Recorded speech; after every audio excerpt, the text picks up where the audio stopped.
How's it going, guys? Burrito here with an updated Beelzemon Deck Profile for Ex10. Sorry I didn't get this out to you sooner. I was trying to just really perfect the ratios in the list that I prefer running. And without further ado, let's get started. We can see here with the Yamon. We start with the Yamon. That's pretty much been the egg staple since the starter deck, so I don't really need to touch up too much on why we use this one.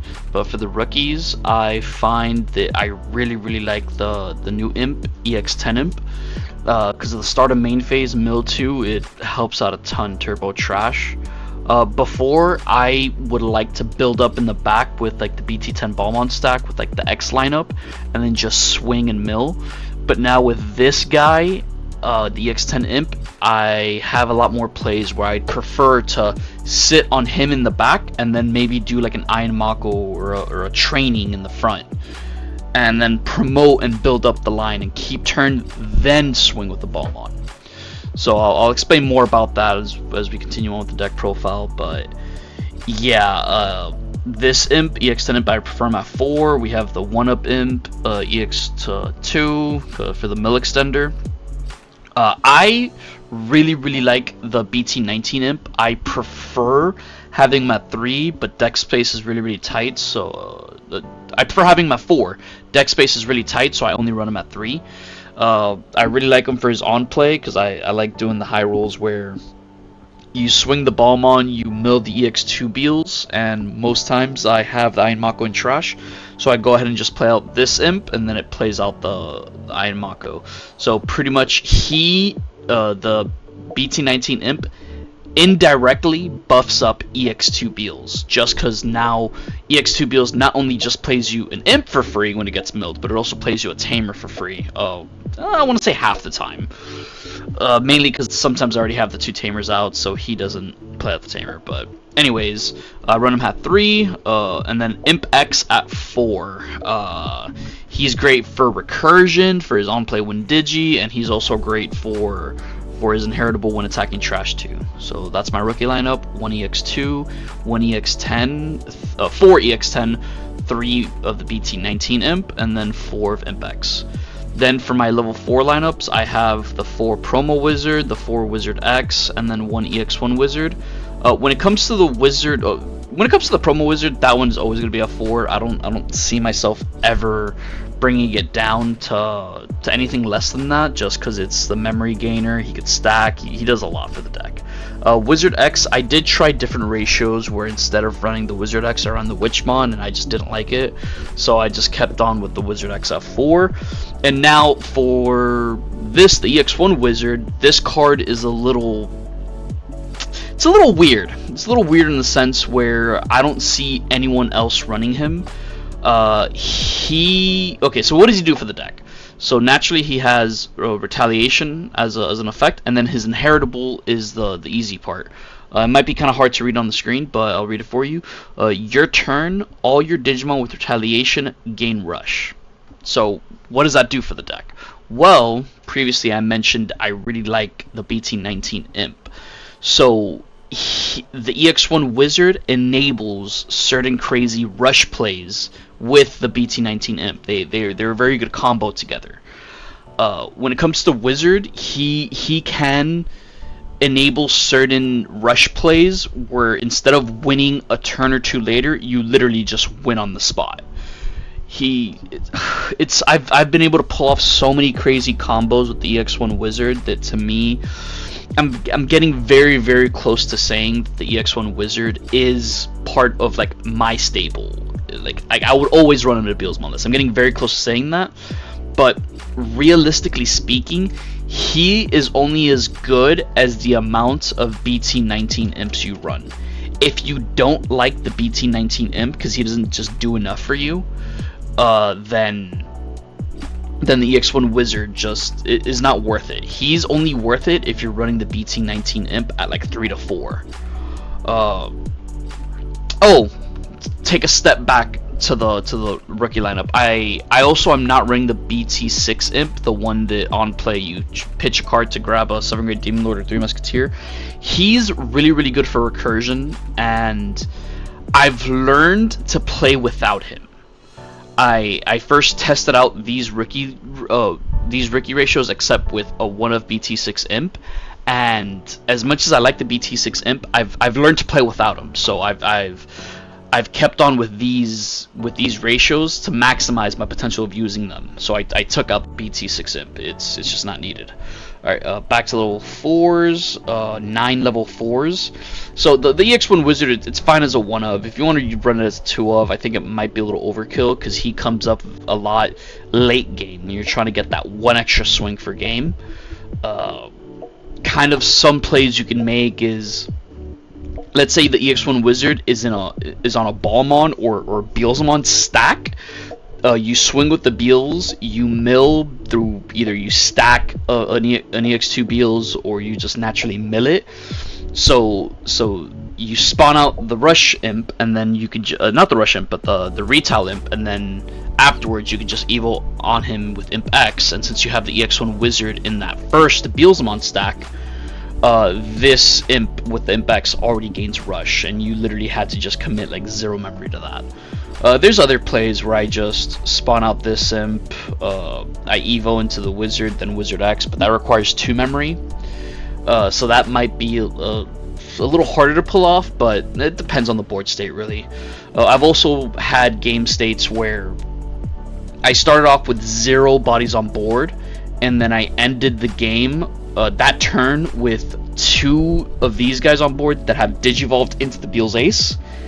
And then since I was able to build up another stack with the EX1 Wizard, it gave those 2 Beelzemon stacks Rush because they had the Retail Imp in there. So it's kind of hard to explain. One of these days I'm gonna come out with like a gameplay video where I could hopefully show you guys in an actual match how I utilize the EX1 Wizard. But just I would say seriously consider the EX1 Wizard as long as you run multiple of the BT19 Imp. It's just they just synergize so well together.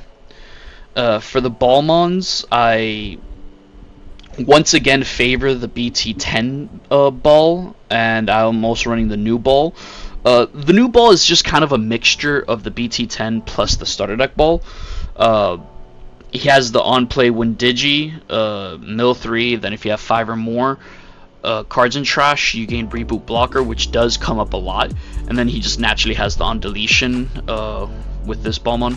So the biggest weakness in running this variation of Balmons and not running the starter deck one is that I'm like, with this list you're very susceptible to D-Digi. With that being said, it's totally okay for you to just hard drop any of these Balmons. If it has no sources, it can't get D-Digivolved. And when it comes to like playing against Rocks or the Mirror or any other D-Digivolve matchups, I find myself just hard dropping any of these Balmons and baiting out the Ace or setting up the Ace is something that's completely valid, and it's totally fine. I haven't felt the need to run the starter deck Balmon. I don't think the starter deck Balmon is a bad card. I just don't prefer it because I don't like how to say it. I don't like that the on deletion effect only lasts for 1 turn. I would rather just sit on a Balmon and continuously have that threat that if you delete that body or it gets deleted by any means, I bring out a Beelze. I love having that threat for a prolonged period of time. I prefer the BT10 Balmon, as you see that I run me a 4 as opposed to 3 with the Ex10. I prefer the BT10 Balmon because I've spoken about it before in other videos. As soon as you digivolve into each of them, they each have their value, which for the most part is to mill 3 cards. The starter deck on the Ex10 Balmon, they do it when Digi. He does it when attacking, so you have that con of maybe passing turn with the BT10 Balmon, not getting any mills. But with this list that you see, I'm down here, I'm running the trainings. Most of the time, I am either keeping turn by going into this Balmon or evoing in the back, so keep it safe. Regardless, as soon as I get the second swing with the Balmon, with the BT10 Balmon, he already has milled me more cards than any of the other Balmon. So I'm thinking long term instead of just immediate gratification. You get what I mean? easily with the BT10 Balmon with a good enough stack, he builds up the game for you. He builds up the trash you need to go for game. Him, I've consistently gotten games by like turn 3 or 4.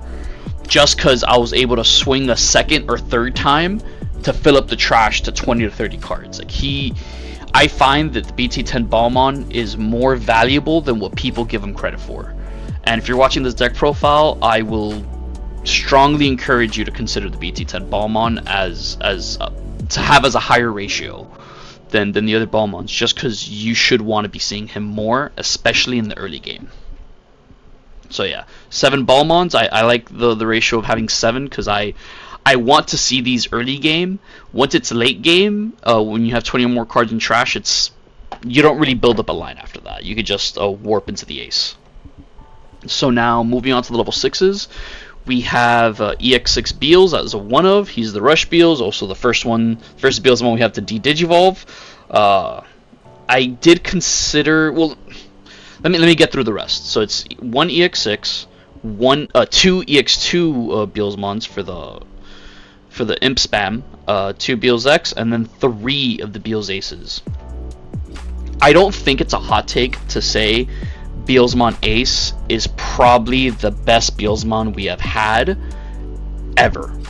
He reads like a custom card. You can do so many things with him. So one of the things I notice a lot of people do is they just kind of autopilot with the Beelze Ace. And how to say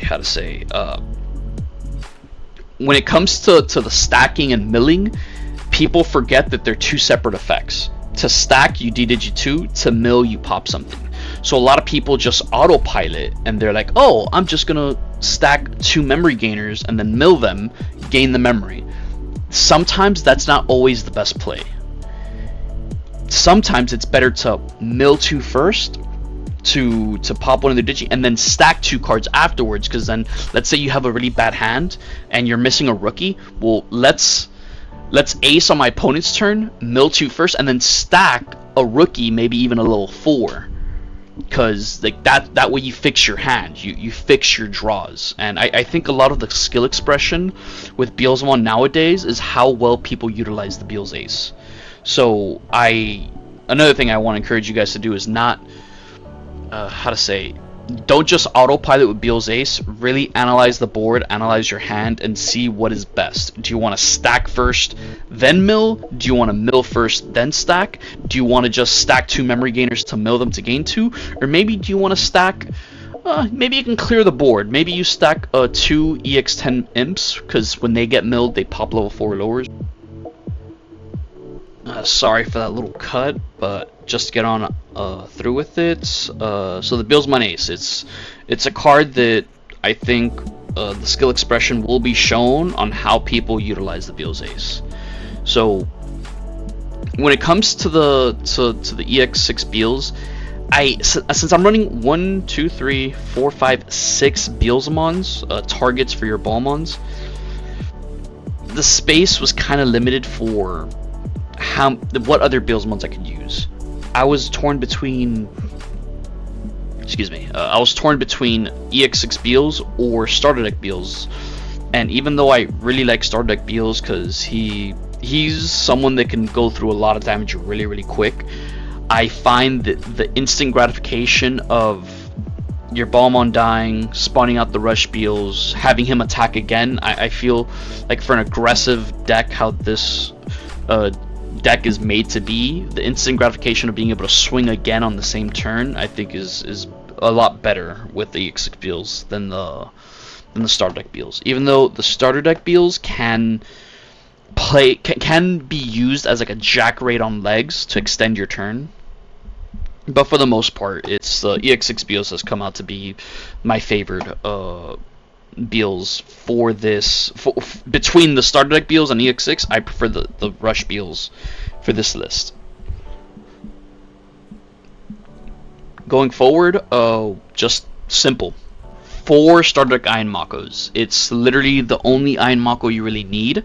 I think running the old Iron Mako, the memory setter, is bait. It's, if you need to run it for the memory fixing, then you're just playing the deck with training wheels. You don't need it.